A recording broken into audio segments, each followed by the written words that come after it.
je n'aille pas renoncer à la vie politique. 9 mois après avoir laissé les clés de Matignon à Jean Castex, Édouard Philippe est de retour sur le devant de la scène médiatique.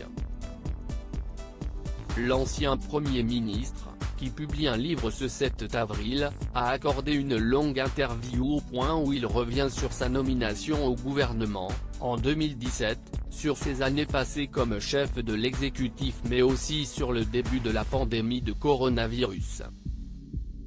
Car avant que Monsieur Déconfinement soit nommé à Matignon par Emmanuel Macron, c'est Édouard Philippe qui gérait cette épidémie qui dure depuis plus d'1 an.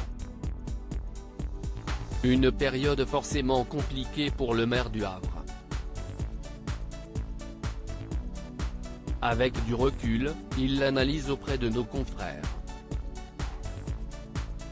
J'ai essayé de dire, pendant la crise, ce que je savais, ce que je ne savais pas.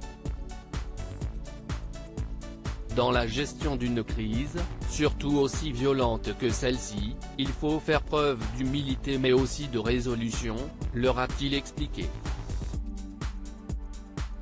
Dans la suite de l'entretien, Édouard Philippe est revenu sur les premières décisions que le gouvernement a prises pour lutter contre l'épidémie de Covid-19, notamment le premier confinement. J'ai souvent dit que j'avais dû choisir entre de mauvaises décisions, mais si on ne prend pas, c'est pire.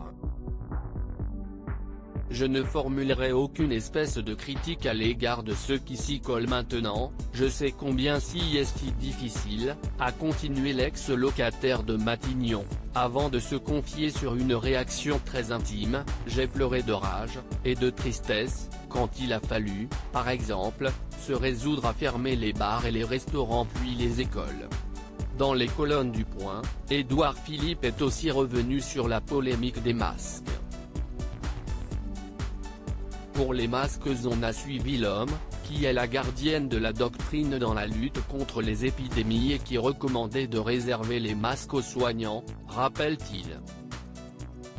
Édouard Philippe, un honneur, une chance d'avoir été Premier ministre et on a changé de pied, avant l'homme d'ailleurs, quand on s'est rendu compte que de nombreux spécialistes, à l'étranger comme en France, disaient qu'un les portant on pouvait améliorer la situation, a continué l'ancien Premier ministre.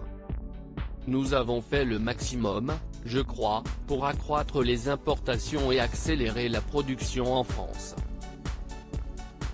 À la lumière de ce que nous avons aujourd'hui, j'aurais aimé dire des choses plus nuancées sur le port du masque. Auprès de l'hebdomadaire, il a tiré le bilan de ses années à Matignon. On n'est jamais détendu certes, et il y a souvent de bonnes raisons de s'inquiéter, mais en aucun cas il ne s'agit d'une souffrance, a continué l'ancien Premier ministre, qui ne comprend pas l'expression l'enfer de Matignon. Pour lui, cette fonction a été un honneur, une chance.